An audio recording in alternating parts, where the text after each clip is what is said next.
everyone. So welcome to Master Key Academy. Fisheries ഓഫീസറിൻ്റെ സിലബസും കാര്യങ്ങളൊക്കെ നമ്മൾ തകൃതിയായിട്ട് പഠിച്ചുകൊണ്ടിരിക്കുകയാണ്. അപ്പോൾ അതിനിടയിൽ നമ്മൾ പ്രീവിയസ് ഇയർ ക്വസ്റ്റ്യൻസ് കൂടെ അനലൈസ് ചെയ്ത് പോയാലേ നമുക്ക് കൃത്യമായിട്ടുള്ള നമ്മുടെ സ്റ്റഡി പാറ്റേൺ കൃത്യമാണോ, അല്ലെങ്കിൽ ഏത് രീതിയിലാണ് ഞാൻ കൂടുതൽ കോൺസെൻട്രേറ്റ് ചെയ്യേണ്ടത്, ഏതൊക്കെ പോയിന്റ്സിലാണ് ഞാൻ കൂടുതൽ കോൺസെൻട്രേറ്റ് ചെയ്യേണ്ടതെന്നൊക്കെ മനസ്സിലാവത്തുള്ളൂ. സോ ഇതെന്ന് പറയുന്ന ഒരു പ്രീവിയസ് ഇയർ ക്വസ്റ്റ്യൻ അനാലിസിസ് ആണ്. നമ്മൾ കുറേയേറെ ക്വസ്റ്റ്യൻസ് വർക്കൗട്ട് ചെയ്ത് പോകുന്നത് മാത്രമല്ല, അതിൻ്റെ കൂടെ ഇമ്പോർട്ടൻ്റ് ആയിട്ടുള്ള കുറേ കോൺസെപ്റ്റ്സ് കൂടെ നമ്മൾ ക്ലിയർ ചെയ്തിട്ടായിരിക്കും പോവുക. സോ സ്കിപ്പ് അടിച്ചൊന്നും കളയരുത്, കൃത്യമായിട്ട് നോട്ട് ചെയ്ത് തന്നെ പഠിക്കുക കേട്ടോ. സോ ഫസ്റ്റ് ക്വസ്റ്റ്യൻ നോക്കിക്കേ, വളരെ ഡെപ്തിൽ പഠിക്കണം കേട്ടോ ക്വസ്റ്റ്യൻസ് എല്ലാം. With regard to tuna resource MSY of around 1 lakh ton is available from the area of. അപ്പം എന്താ പറഞ്ഞിട്ടുള്ളത്? ടൂണ റിസോഴ്സസ് ആണല്ലേ പറഞ്ഞിട്ടുള്ളത്. അതുപോലെ ഒരു ടേം കൂടെ ഇവിടെ ഡിനോട്ട് ചെയ്തിട്ടുണ്ട്, MSY. എന്താ MSY? മാക്സിമം സസ്റ്റൈനബിൾ ഈൽഡ് എന്നുള്ളതാണ് MSY എന്ന് പറയുന്നത്. അതായത് നമ്മളൊരു പർട്ടിക്കുലർ ഏരിയയിൽ നിന്ന് എന്ത് ചെയ്യാൻ പറ്റുന്ന, ക്യാച്ച് ചെയ്യാൻ പറ്റുന്ന മാക്സിമം എമൗണ്ട് ഓഫ് ഫിഷസിനെയാണ് എന്ത് പറയുന്നത്, MSY എന്ന് പറയുന്നത്. അതായത് അവിടെ ഒരു ഡിപ്ലീഷൻ സംഭവിക്കാൻ പാടില്ല. ഫ്യൂച്ചറിന് വേണ്ടിയിട്ടും അവിടെ ഫിഷ് എന്തായിരിക്കണം, അവൈലബിൾ ആയിരിക്കണം. ആ ഫ്യൂച്ചറിന് വേണ്ടിയിട്ട് ഫിഷിനെ നിലനിർത്തിക്കൊണ്ട് നമുക്ക് പിടിക്കാൻ പറ്റുന്ന മാക്സിമം എമൗണ്ട് ഓഫ് ഫിഷിനെയാണ് എന്ത് പറയുന്നത്, maximum sustainable yield. So maximum sustainable yield is the largest catch that can be taken from a fish population year after year without causing that population to decline. ആ population decline ചെയ്യാതെ നമുക്കൊരു വർഷത്ത് പിടിക്കാൻ പറ്റുന്ന ഫിഷിൻ്റെ അളവിനെയാണ് എന്ത് പറയുന്നത്, മാക്സിമം സസ്റ്റൈനബിൾ ഈൽഡ് എന്ന് പറയുന്നത്. സോ അപ്പോൾ ചോദിച്ചിരിക്കുന്നത് എന്താണ്, നമ്മുടെ ടൂണ റിസോഴ്സിൽ ഏകദേശം 1 lakh ton എവിടെ നിന്നാണ് MSY കിട്ടുന്നത് എന്നുള്ളതാണ്. Maximum sustainable yield 1 lakh ton എവിടെ നിന്നാണ് കിട്ടുന്നതെന്നാണ് ചോദ്യം. അത് നമുക്കൊന്ന് അനലൈസ് ചെയ്ത് നോക്കാം. Okay, tuna resources of MSY of India ആണ്.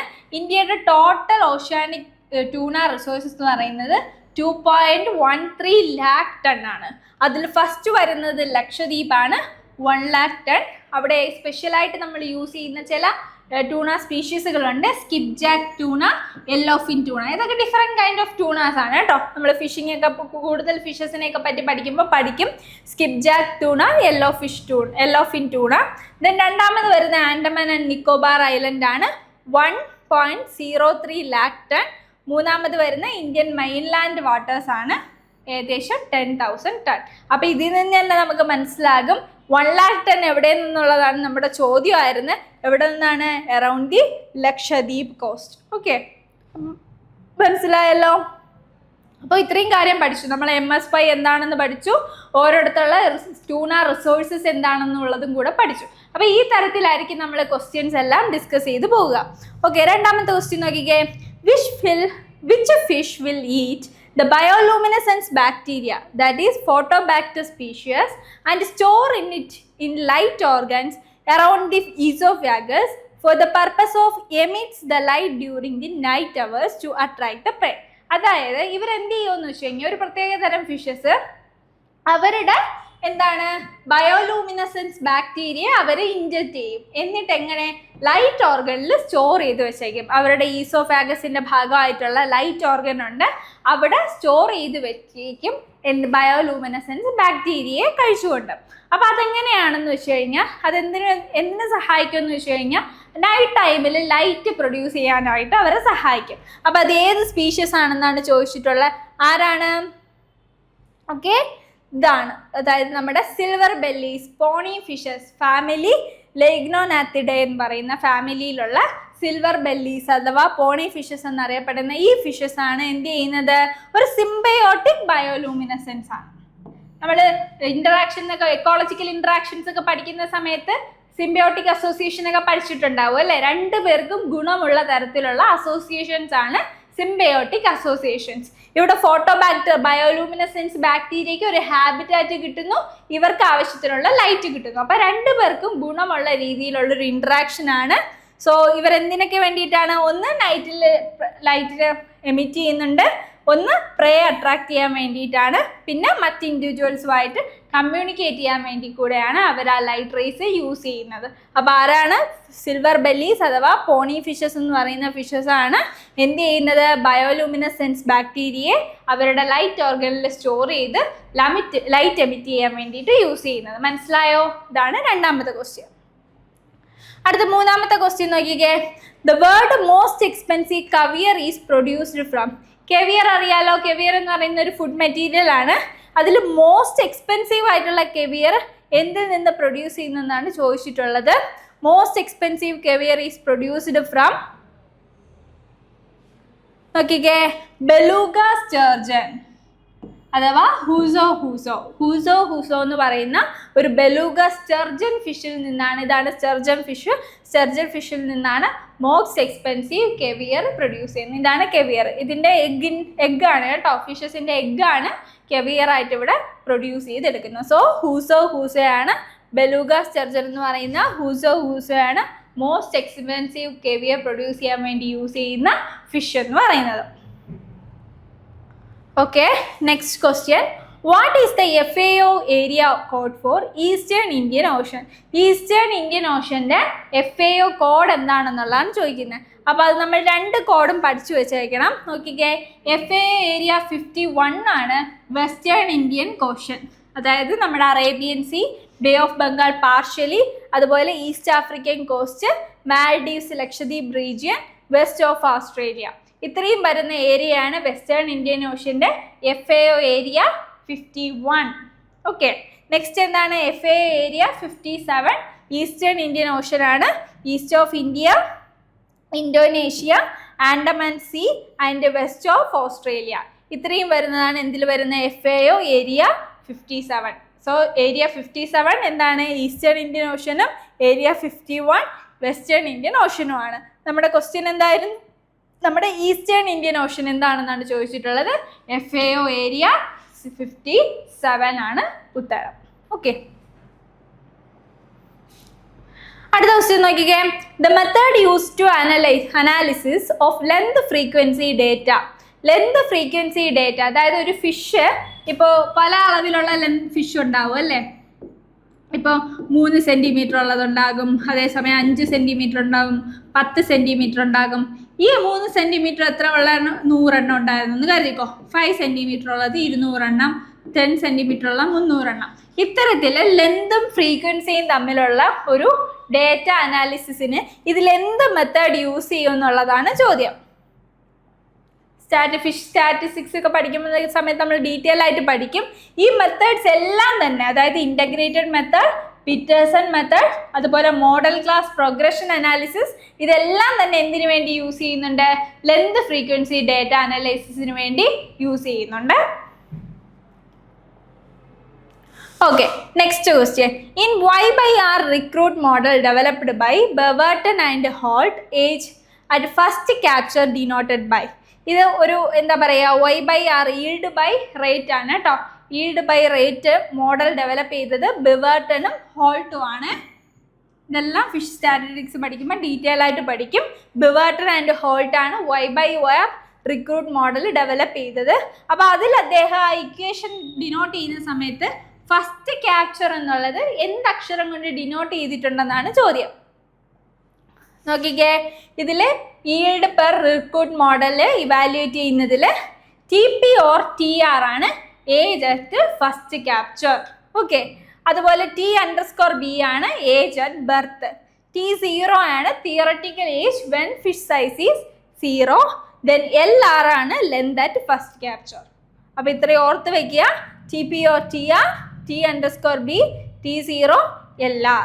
അപ്പോൾ ഇത്രയുമാണ് ഇക്വേഷൻസിൽ ഡിനോട്ട് ചെയ്യുന്നത്. Beverton and Holt 1957 yield per recruit model ചെയ്തിട്ടുള്ളത്. ഓക്കെ, അപ്പോൾ ഇവിടെ ആൻസർ വരുന്നത് TR ആണ്. So next question. The first fish which is tagged in India to study migration pattern by Jingaran and Patro. രണ്ട് ഫിഷറീസ് സയൻറ്റിസ്റ്റുകളാണ്, ജിങ്കാരൻ ആൻഡ് പാട്രോ. അപ്പോൾ ഇവർ രണ്ടുപേരും കൂടെ ഒരു ഫിഷിനെ ടാഗ് ചെയ്തിട്ടുണ്ട്. ടാഗ് എന്ന് വെച്ചാൽ സ്റ്റഡീസ്, മൈഗ്രേഷൻ പാറ്റേൺ, അതുപോലെ ഇവരുടെ എക്കോളജി, ക്യാരക്ടേഴ്സ് ഒക്കെ സ്റ്റഡി ചെയ്യാൻ വേണ്ടിയിട്ടാണ് ടാഗിങ് ചെയ്യുന്നത്. അപ്പോൾ ടാഗ് ചെയ്ത ഫസ്റ്റ് ഫിഷ് ഏതാണെന്നാണ് ചോദ്യം. അപ്പോൾ എന്താ tagging? Fish tagging is the process of attaching or inserting a tag to a fish so that it can be identified when recaptured.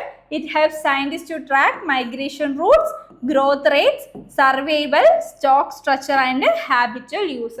അപ്പോൾ ഇത്രയും കാര്യങ്ങൾ മനസ്സിലാക്കാൻ പറ്റും. ഫിഷിനെ നമ്മൾ എന്ത് ചെയ്യുന്നുണ്ടെങ്കിൽ ഡെയിലി അല്ലെങ്കിൽ മന്ത്ലി ബേസിസിൽ അവർ ഒരിക്കൽ ക്യാപ്ചർ ചെയ്ത് ടാഗ് ഇട്ട് നമ്മൾ വീണ്ടും ഫിഷറീസിലോട്ട് അല്ലെങ്കിൽ അവരുടെ എക്കോസിസ്റ്റത്തിലോട്ട് റിലീസ് ചെയ്യും. പിന്നീട് ഇവർ റീക്യാപ്ചർ ചെയ്യുന്ന സമയത്ത് ഈ ടാഗിൽ ഇവരെന്തെല്ലാം കാര്യങ്ങളാണ് ചെയ്തിട്ടുള്ളത്, എവിടെ കൂടെയൊക്കെയാണ് പോയിട്ടുള്ളത്, എന്തൊക്കെയായിരിക്കും ഫുഡ് ഹാബിറ്റ് എന്നുള്ള രീതിയിലെല്ലാം ടാഗിനകത്ത് ഇൻഫർമേഷൻ സ്റ്റോർ ചെയ്തിട്ടുണ്ടാവും. സോ ഫിഷ് ടാഗിങ് വേണ്ടി ഇതിനൊക്കെ വേണ്ടിയിട്ടാണ് യൂസ് ചെയ്യുന്നത്.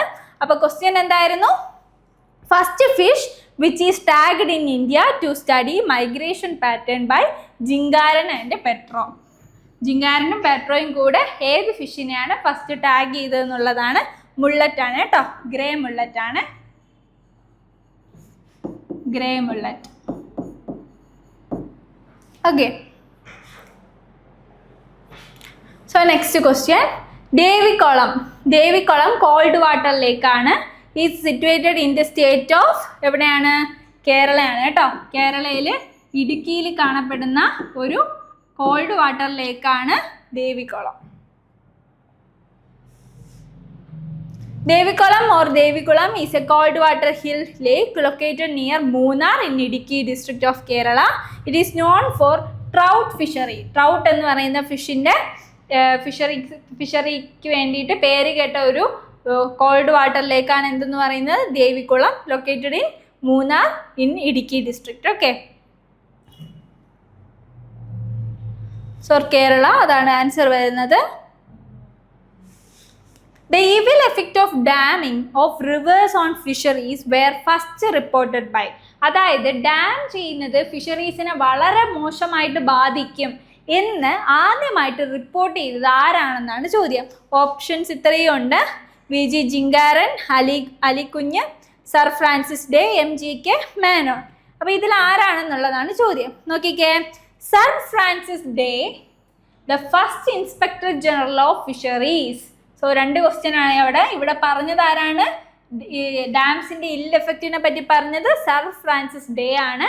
ഇദ്ദേഹം first inspector general of fisheries in India ആണ്. First inspector general of fisheries in India ആണ്. Was earliest to document the negative impact of damming of rivers, obstruction of fish migration routes, decline of Mersey's and other migratory fisheries, ecological changes caused by water regulation structure.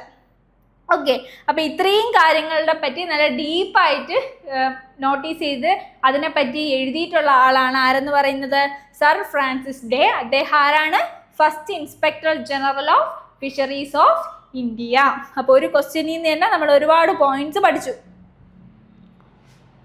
Sir Francis Day, the evil effect of damming of rivers on fisheries were first reported by sir Francis Day. അടുത്ത question നോക്കിക്കേ. Select the deep sea shrimp from the following. താഴെ തന്നിട്ടുള്ളതിൽ deep sea ആയിട്ടുള്ള shrimp ഏതാണെന്നാണ് ചോദ്യം. ഇതിലേതാണ്? നോക്കിക്കേ, ഇത് മൂന്ന് തരത്തിലുള്ളതാണ് കേട്ടോ. പാലമൻ എന്ന് പറയുന്നത് ഫ്രഷ് വാട്ടർ അല്ലെങ്കിൽ ബ്രാക്കിഷ് ഷ്രിംപാണ്. അപ്പോൾ അത് ഡീപ് സീ അല്ല. ഇതാണ് പാലമൻ്റെ സ്ട്രക്ചർ. നോക്കിക്കോ, അടുത്ത് വരുന്ന ഹിപ്പോളിസ്റ്റമയാണ്. ഒരു ഓർണമെന്റൽ മറൈൻ ഷ്രിംപാണ്. ഷാലോ റീഫ്സിലൊക്കെയാണ് കാണപ്പെടുന്നത്. മൂന്നാമത് വന്ന സൊലനോസെറയാണ് ഡീപ് സീ പിന്നീട് ഷ്രിംപ്. ഓക്കെ, അപ്പോൾ ഇതിൻ്റെ ഓരോന്നിൻ്റെയും ക്യാരക്ടർ പഠിച്ചു വെച്ചോളൂ. പാലിയമോൺ ഫ്രഷ് വാട്ടർ അല്ലെങ്കിൽ ബ്രാക്കിഷ് ഷ്രിംപാണ്, ഡീപ് സീ അല്ല. രണ്ടാമത്തെ ആള് ഹിപ്പോളിസ്റ്റോമയാണ്, ഓർണമെന്റൽ മറൈൻ ഷ്രിംപാണ്, ലിവിങ് ഇൻ ഷാലോ റീഫ്സ് ആണ്. സൊലനോസെറയാണ് ഡീപ് സീ പിന്നീട് ഷ്രിംപ്. അപ്പോൾ ഇവിടെ ആൻസർ എന്താണ് വരുന്നത്? സൊലനോസെറ. ഓക്കെ, അടുത്ത ക്വസ്റ്റ്യൻ നോക്കിക്കേ. The transducer produce the sound vibration by ceramic disc using electricity is called. എന്താ അപ്പോൾ ഈ transducer? A transducer is a device that converts electrical energy to sound waves and sound waves back to electrical signals. Electrical സിഗ്നൽസിനെ sound waves ആയിട്ടും sound വേവ്സിനെ electrical സിഗ്നലായിട്ട് മാറ്റുന്ന ഒരു instrument ആണ് എന്ത്? ട്രാൻസ്ഡ്യൂസർ. ഫിഷറീസിൽ ഇത് വളരെ എസെൻഷ്യൽ ആയിട്ടുള്ള ഒരു ഇതാണ്. അതായത് എക്കോ സൗണ്ടേഴ്സ് ആയിട്ട്, അതുപോലെ സോണാർ സിസ്റ്റങ്ങളിൽ, ഫിഷ് ഫൈൻഡേഴ്സ്, ഇതിലൊക്കെ ആയിട്ട് യൂസ് ചെയ്യുന്ന ഒരു ഇൻസ്ട്രുമെൻ്റ് ആണ് എന്തെന്ന് പറയുന്നത്? ട്രാൻസ്ഡ്യൂസേഴ്സ് എന്ന് പറയുന്നത്. ഈ ട്രാൻസ്ഡ്യൂസേഴ്സ് തന്നെ പലതരത്തിൽ കാണാറുണ്ട്. ചിലത് CRT, അതായത് കാതേർഡ് റേ ട്യൂബ് ആയിരിക്കും. അവിടെ എന്ന് വെച്ച് കഴിഞ്ഞാൽ ട്രാൻസ്ഡ്യൂസേഴ്സ് ആണോ അത്? അല്ല, അവിടെ സൗണ്ട് ഒന്നും യൂസ് ചെയ്യാൻ വേണ്ടിയിട്ടൊന്നും അല്ല ഇവർ യൂസ് ചെയ്യുന്നത്, കാതോഡ് റേ ട്യൂബ്. രണ്ടാമത് കിടന്ന ആരാണ്? മാഗ്നറ്റോസ്ട്രിക്ഷൻ. മാഗ്നറ്റോസ്ട്രിക്ഷൻ എന്ന് പറഞ്ഞാൽ മാഗ്നറ്റിക് മെറ്റീരിയൽസ് ഉപയോഗിച്ച് സൗണ്ട് വേവിനെ കൺവേർട്ട് ചെയ്യാനായിട്ട് സഹായിക്കുന്നു എന്നുള്ളതാണ്. മൂന്നാമത് പീസോ ഇലക്ട്രിക് ട്രാൻസ്ഡ്യൂസേഴ്സ്. ഇവരാണ് എന്ത് ചെയ്യുന്നത്? സെറാമിക് ഡിസ്ക് ഉപയോഗിച്ച് ഈ ട്രാൻസ്ഡ്യൂസറിൻ്റെ ആക്ടിവിറ്റി ചെയ്യുന്നത്. നാലാമത് ആരായിരുന്നു? Circular disc stylus. ഇതെന്ന് വെച്ച് കഴിഞ്ഞാൽ മെക്കാനിക്കൽ റെക്കോർഡിംഗ് ആണ്, അതുപോലെ പ്ലേ ബുക്ക്. പക്ഷേ ഇലക്ട്രിക് സെറാമിക് വൈബ്രേഷൻ അല്ല. സോ ഇവിടെ എന്തായിരിക്കും ഉത്തരം വരുന്നത്? പീസോ ഇലക്ട്രിക് ട്രാൻസ്ഡ്യൂസേഴ്സ് അല്ലേ? പീസോ ഇലക്ട്രിക് ട്രാൻസ്ഡ്യൂസേഴ്സ് ആണ് എന്ത് യൂസ് ചെയ്യുന്നത്? നമ്മുടെ സൗണ്ട് വൈബ്രേഷൻ, സെറാമിക് ഡിസ്ക് ഉപയോഗിച്ച് സൗണ്ട് വൈബ്രേഷൻ പ്രൊഡ്യൂസ് ചെയ്യുന്നത്. ഓക്കെ, അടുത്ത ക്വസ്റ്റ്യൻ നോക്കിക്കേ. The fish death occurs due to nervous imbalance. Nervous imbalance കാരണം ഉണ്ടാകുന്ന ഫിഷ് ഡെത്ത് എന്താണെന്നാണ് ചോദിക്കുന്നത്. എന്താണ്? ഇലക്ട്രോനെക്രോസിസ് ആണ് കേട്ടോ. ഇലക്ട്രോനെക്രോസിസ് ആണ് നെർവസ് ഇംബാലൻസോട് കൂടി വരുന്ന ഫിഷ് ഡെത്ത്. നമുക്ക് ഓരോന്നായിട്ട് നോക്കാം. നോക്കിക്കേ. Electronecrosis caused by nervous system imbalance in fish when expose to certain electric field. ഒരു പ്രത്യേക തരം ഇലക്ട്രിക് ഫീൽഡ് ഫിഷിന് കൊടുത്തു കഴിഞ്ഞാൽ നെർവസ് ഇംബാലൻസ് സംഭവിച്ച് അവർക്ക് എന്ത് സംഭവിക്കാം? ഡെത്ത് സംഭവിക്കാം. ആ ഒരു കാര്യത്തിനെ പറയുന്ന പേരാണ് ഇലക്ട്രോനെക്രോസിസ്. ആ കണ്ടീഷനാണ് കേട്ടോ ഇലക്ട്രോനെക്രോസിസ്. അടുത്ത് വരുന്നത് ഇലക്ട്രോക്യൂഷൻ ആണ്. ഇലക്ട്രോക്യൂഷൻ എന്ന് വെച്ച് കഴിഞ്ഞാൽ ഇലക്ട്രിക് ഷോക്ക് കൊടുത്തുകൊണ്ടുള്ള ഡെത്താണ്. പക്ഷെ അവിടെ എന്തുണ്ടാവത്തില്ല? നെർവസ് ഇംബാലൻസോ മറ്റു കാര്യങ്ങളോ ഒന്നും ഉണ്ടാവത്തില്ല. പക്ഷെ ഇലക്ട്രിക് ഷോക്ക് കൊടുത്ത് ഡെത്ത് സംഭവിക്കുക. അതാണ് ഇലക്ട്രോക്യൂഷൻ. മൂന്നാമത് വരുന്ന ഇലക്ട്രോളിസിസ് ആണ്. ഇതുമായിട്ടൊന്നും ഒരു ബന്ധവുമില്ല. Chemical break down of water ആണ് എന്തെന്ന് പറയുന്നത്? ഇലക്ട്രോളിസിസ് എന്ന് പറയുന്നത്. അടുത്ത ഫ്രൈറ്റനിങ് എഫക്റ്റ്. ഫ്രൈറ്റനിങ് എഫക്റ്റ് എന്ന് വെച്ച് കഴിഞ്ഞാൽ ഒരു പെട്ടെന്നൊരു പേടിയൊക്കെ വന്ന് ഒരു എന്താ പറയുക, പെട്ടെന്ന് അവർ ഗതിമാറിയൊക്കെ പോകും. പക്ഷെ അവിടെ എന്തൊന്നും സംഭവിക്കത്തില്ല? ഡെത്ത് ഒന്നും സംഭവിക്കത്തില്ല. സോ ഇവിടെ ആൻസർ വരുന്ന ആരാണ്? ഇലക്ട്രോനെക്രോസിസ്. ഓക്കെ, മനസ്സിലായോ? നെക്സ്റ്റ് ക്വസ്റ്റ്യൻ നോക്കിക്കേ. The line attached to the head and foot rope of the trawl net in which webbing is mounting to give additional strength by transfer of stress. അതായത് നമ്മുടെ troll നെറ്റിൽ top റോപ്പും head റോപ്പും foot റോപ്പും തമ്മിൽ ബന്ധപ്പെടുത്തിയിട്ടുള്ളൊരു കയറുണ്ട്. ആ കയർ എന്തിനെന്ന് വെച്ച് കഴിഞ്ഞാൽ സ്ട്രെസ് ട്രാൻസ്ഫർ ചെയ്ത് കുറച്ചുകൂടെ ബാലൻസ് കിട്ടാൻ വേണ്ടിയിട്ടാണ്. അപ്പം ആ ഒരു ലൈനിനെ എന്ത് പറയുമെന്നാണ് ചോദിക്കുന്നത്. ബ്രസ്റ്റ് ലൈൻ ആണോ, സൈഡ് ലൈൻ ആണോ, ബ്രിഡിൽ ലൈൻ ആണോ, ബ്ലോച്ച് ലൈൻ ആണോ? അപ്പോൾ ആ സ്ട്രക്ചർ ഒന്ന് നോക്കാം അല്ലേ. ഇതാണ് നമ്മുടെ ഒരു ട്രോൾ നെറ്റ് എന്ന് പറയുന്നത്. ഇതാണ് അവരുടെ ഹെഡ് റോപ്പ്, ഇതാണ് വരുന്ന ഫുട്ട് റോപ്പ്. അപ്പോൾ ഇവരെ തമ്മിൽ കണക്ട് ചെയ്തിട്ടുള്ള ഒരു ലൈൻ ഉണ്ടാകും. അതിനെയാണ് എന്ത് പറയുന്നത്? അതെന്ത് പറയുമെന്നാണ് ഇവിടെ ചോദിച്ചിട്ടുള്ളത്. അപ്പോൾ ബ്രസ്റ്റ് ലൈൻ എന്ന് പറഞ്ഞാൽ എന്താണ്? Part of the wing section used in strengthening or shaping wings, not for mounting head foot or rope webbing. അതായത് ഹെഡ് ഫുട്ടിനെ റോഡ് വെബിനെ എന്നും പരസ്പരം കണക്ട് ചെയ്യാൻ വേണ്ടിയിട്ടല്ല, വിങ് സെക്ഷൻ്റെ ഒരു പാർട്ടാണ് എന്തെന്ന് പറയുന്നത്? ബ്രസ്റ്റ് ലൈൻ എന്ന് പറയുന്നത്. അതേസമയം ബ്രിഡിൽ ലൈൻ എന്താണ്? Which connects water board to the net. ഈ ബോർഡുകളാണ്, 2 ബോർഡുകളുണ്ട്. ഇവരെ വെസലുമായിട്ട് കണക്ട് ചെയ്യുക എന്നുള്ളതാണ് ആരുടെ ഫംഗ്ഷൻ? ബ്രിഡിൽ ലൈനിൻ്റെ ഫംഗ്ഷൻ. അപ്പോൾ ഇത് രണ്ടുമല്ല, സൈഡ് ലൈനാണ് അവിടെ വരുന്നത്. എന്താണ്? നമ്മുടെ ഹെഡ് റോപ്പിനെയും ഫുട്ട് റോപ്പിനെയും തമ്മിൽ കണക്ട് ചെയ്തുകൊണ്ട് ആ ഒരു സ്ട്രെസ് ട്രാൻസ്ഫർ ചെയ്തുകൊണ്ട് എന്ത് ചെയ്യുന്നുണ്ട്? വേണ്ട സപ്പോർട്ട് കൊടുക്കുന്ന ലൈൻ എന്താ പറയും? Side line. Okay, next question നോക്കിയേ. Cut intermingling of bar cut and point alternatively will result. ഇതെന്ന് പറയുന്നത് നമ്മുടെ ഗിയർ ടെക്നോളജി ഒക്കെ പഠിക്കുന്ന സമയത്ത് നമ്മൾ ഡീറ്റെയിൽ ആയിട്ട് പഠിക്കും. ഇതാണൊരു എന്താ നെറ്റ് എന്ന് പറയുന്നത് അല്ലേ. അതിനകത്ത് വരുന്ന ഇങ്ങനെ വരുന്ന കട്ടുകൾ കണ്ടോ, ഈ കട്ടാണ് പോയിന്റ് കട്ട് അല്ലെങ്കിൽ എൻ കട്ട്. ഇങ്ങനെ വരുന്നതാണ് ബാർ കട്ട്. അപ്പൊ ഇവർ തമ്മിൽ കണക്ട് ചെയ്തിട്ട് ഇവിടുത്തെ ആംഗിൾ എത്രയായിരിക്കും എന്നാണ് ചോദിക്കുന്നത്. ആ ആംഗിൾ എപ്പോഴും 45 ഡിഗ്രി ആയിരിക്കും. ഓക്കെ, മനസ്സിലായോ? ആ നെറ്റിൽ ഇങ്ങനെ വരുന്ന കട്ടാണ് പോയിന്റ് കട്ട്സ് എന്ന് പറയുന്നത്, ഇങ്ങനെ വരുന്നതാണ് ബാർ കട്ട്സ് എന്ന് പറയുന്നത്. ഓക്കെ, അപ്പൊ അവർ തമ്മിൽ വരുന്ന ഈ ആംഗിൾ എത്ര ആയിരിക്കും എന്നാണ് ചോദ്യം.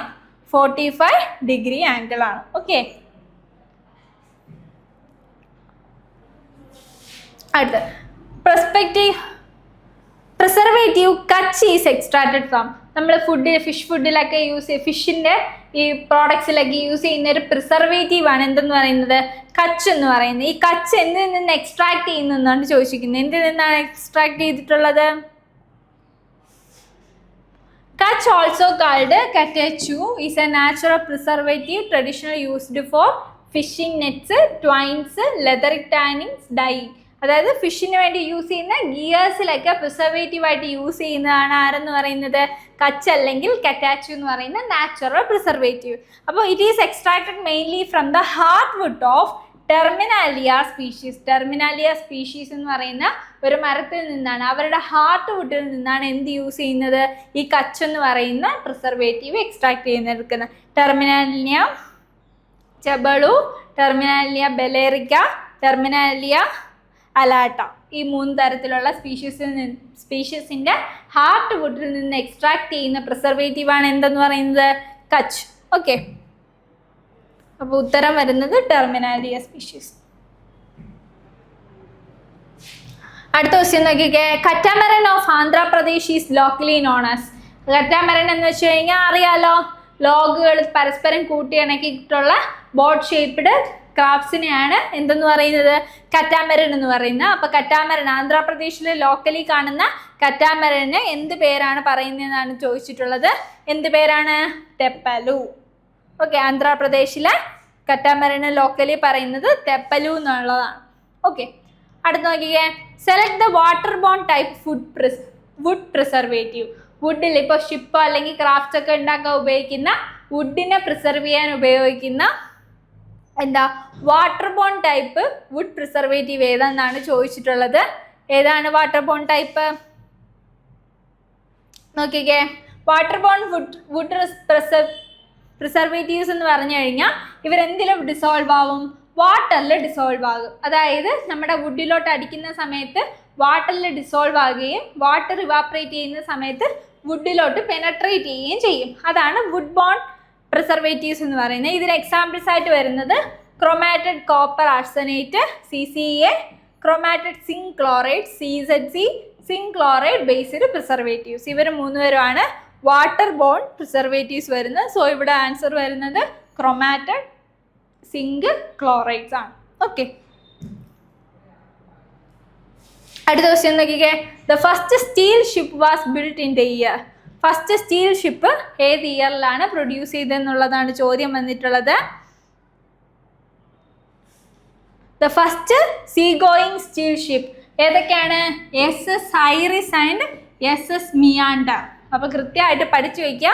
First sea going steel ships SS Iris and SS Meander were build in 1878.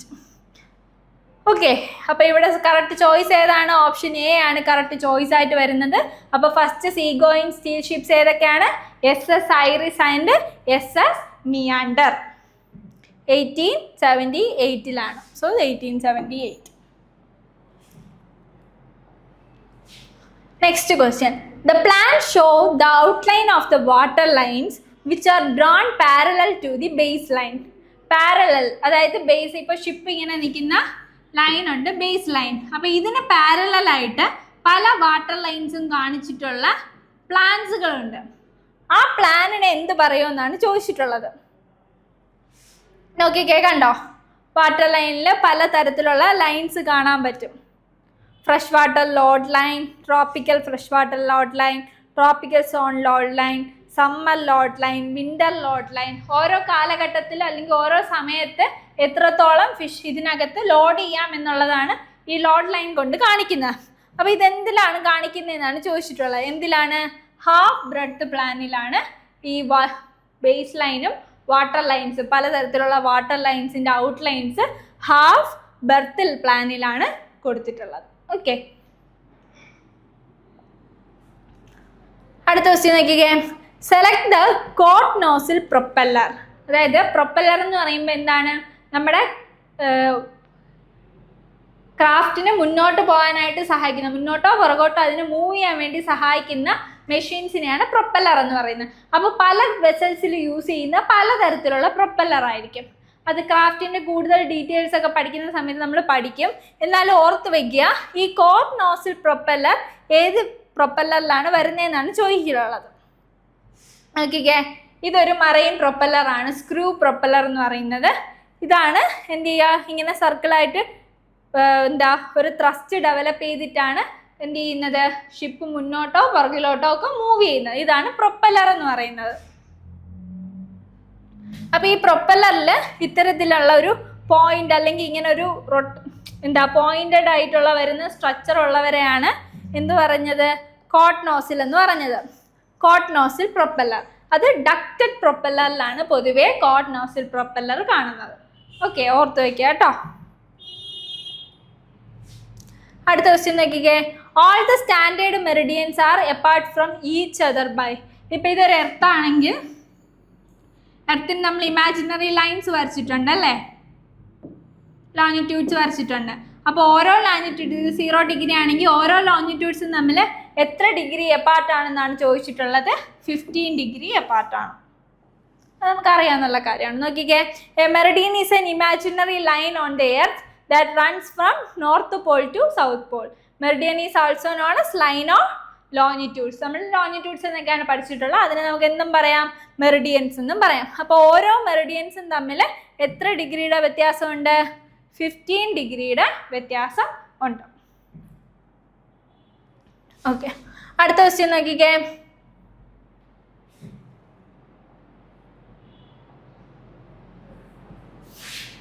A fix taken by bearing of single object of a period time. ഇതെല്ലാം നമ്മുടെ ഗിയർ ടെക്നോളജിയായിട്ടൊക്കെ ബന്ധപ്പെട്ട് വരുന്ന ചോദ്യങ്ങളാണ്. A fix taken by bearing of single object over a period of time. ഒരു പീരീഡിൻ്റെ മുകളിൽ ഒരു single ഓബ്ജക്റ്റിനെ എന്ത് ചെയ്യുന്നത്? ബിയറിങ് ചെയ്യുന്നതിന് എന്താ പറയുന്നത്?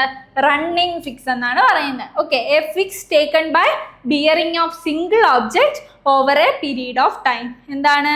Running fix. അടുത്ത ക്വസ്റ്റ്യൻ നോക്കിക്കേ.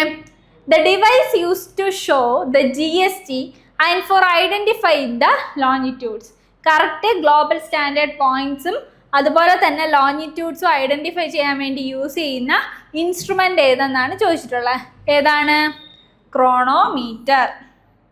Okay, the device use to show the GST and for identifying the longitudes. കൃത്യമായിട്ടുള്ള ലോങ്ങിറ്റ്യൂഡ്സും GSTയും കണ്ടുപിടിക്കാൻ വേണ്ടി നമ്മളെ സഹായിക്കുന്ന ഡിവൈസിൻ്റെ പേരാണ് chronometer. Life jacket should have a capacity to withstand about 24 hours at minimum weight of. എത്ര വെയിറ്റിലാണ്, മിനിമം വെയിറ്റിലാണ് ഒരു 24 hours ഒരു ലൈഫ് ജാക്കറ്റിന് വിത്ത്സ്റ്റാൻഡ് ചെയ്യാൻ പറ്റുക എന്നുള്ളതാണ് ചോദ്യം. എത്രയാണ്? 7.5 kilogram. അടുത്ത ചോദ്യം നോക്കിക്കേ. The trawling vessel should show following shapes during the day time of trawling. എങ്ങനെ ആയിരിക്കണം ഒരു ട്രോളിംഗ് വെസലിൻ്റെ ഷേപ്പ് എന്നുള്ളതാണ് ചോദ്യം. അത് ഓർത്ത് വെക്കുക. അതിൻ്റെ ഷേപ്പ് എന്ന് പറയുന്നത് ഈ ഒരു തരത്തിലായിരിക്കും. അതായത് അക്കോർഡിംഗ് ടു COLREG, അതായത് international regulation for preventing collision at sea. ആ ഫുൾ നെയിം പഠിച്ചു വയ്ക്കണം കേട്ടോ. International regulation for preventing collision at sea, അതാണ് COLREG. അപ്പോൾ അവരുടെ ഒരു കോഡ് അനുസരിച്ച് a trawling vessel engage in fishing must display during day time 2 cones with their apexes together. 2 കോൺസും അവരുടെ അപ്പെക്സസ് ടുഗദർ ആയിട്ടുള്ള ഷേപ്പ് ആയിരിക്കണം ഡേ ടൈമിൽ ഉണ്ടായിരിക്കേണ്ടത് എന്നുള്ളതാണ്. ഒരു ട്രോളിംഗ് വെസലിൻ്റെ പൊസിഷൻ അങ്ങനെ ആയിരിക്കണം എന്നുള്ളതാണ്. ഓക്കെ, 2 കോൺസ് വിത്ത് അപ്പെക്സ് ടുഗദർ. അടുത്ത ക്വസ്റ്റ്യൻ നോക്കിക്കേ. A copper containing protein found in the blood of crustaceans like shrimp and crab. Crustaceans ആണ് നമ്മൾ ഫൈലം എന്താ പറയുക ക്ലാസിഫിക്കേഷൻ ഓഫ് അനിമൽസ് ഒക്കെ പഠിക്കുന്ന സമയത്ത് നമ്മൾ പഠിക്കുന്നതാണ് ക്രസ്റ്റേഷ്യൻസ്. അപ്പോൾ ക്രസ്റ്റേഷ്യൻസ് ലൈക്ക് ഷ്രിംപ് ആൻഡ് ക്രാബ്സിൽ അവരുടെ ബ്ലഡിൽ ഫൗണ്ട് ചെയ്യുന്ന ഒരു പ്രോട്ടീൻ ഉണ്ട്. അത് പ്രോട്ടീൻ ഏതാണെന്നാണ് ചോദിക്കുന്നത്. പ്രോട്ടീൻ്റെ പ്രത്യേകത എന്താണ്? കോപ്പർ കണ്ടെയ്നിങ് പ്രോട്ടീൻ ആണ്. സോ അത് ഹീമോസയാനിൻ ആണ്. സയാനിൻ എന്ന ടേം വരുമ്പോൾ തന്നെ നമുക്ക് റിലേറ്റ് ചെയ്യാം കോപ്പർ കണ്ടെയ്നിങ് ആയിരിക്കും എന്നുള്ളത്. Okay, which of the following seafood is having high glycogen content? ഇതിലേതിലാണ് ഹൈ ഗ്ലൈക്കോജൻ കണ്ടന്റ് ഉള്ളതെന്നാണ് ചോദിച്ചിട്ടുള്ളത്. Live fish, mollusc, shrimp and crab. ഇതിൽ മൊളുസ്കിലാണ് ഹൈ ആയിട്ടുള്ള ഗ്ലൈക്കോജൻ കണ്ടന്റ് ഉള്ളത്. ലൈവ് ഫിഷിൽ വളരെ ലോ ആണ്. ഷ്രിംപിലും ക്രാബിലൊക്കെ ക്രസ്റ്റേഷ്യൻസ് ആണ്. ഒരു മോഡറേറ്റ് അളവിൽ എന്തുണ്ടാകും? ഗ്ലൈക്കോജൻ കണ്ടന്റ് ഉണ്ടാവും. സോ ഇവിടെ ഉത്തരം വരുന്നത് ഹൈ ഗ്ലൈക്കോജൻ കണ്ടന്റ് ഉള്ള ആർക്കെന്നാണ്? മൊളുസ്കിനാണ് ഹൈ ഗ്ലൈക്കോജൻ കണ്ടന്റ് വരുന്നത്. ഓക്കെ,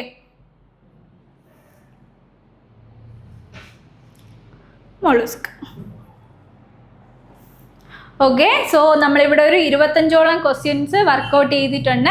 ക്വസ്റ്റ്യൻസ് വർക്കൗട്ട് ചെയ്തത് മാത്രമല്ല, അതിന് എക്സ്ട്രാ ആയിട്ട് ആവശ്യമായിട്ടുള്ള എല്ലാ പോയിന്റ്സും, വളരെ ഇമ്പോർട്ടൻ്റ് ആയിട്ടുള്ള കുറേയേറെ പോയിന്റ്സ് നമ്മൾ ഡിസ്കസ് ചെയ്തിട്ടുണ്ട്. സോ വളരെ ഇൻഡെപ്തിൽ തന്നെ ഓരോ ക്വസ്റ്റ്യനും അനലൈസ് ചെയ്ത് പഠിക്കുക.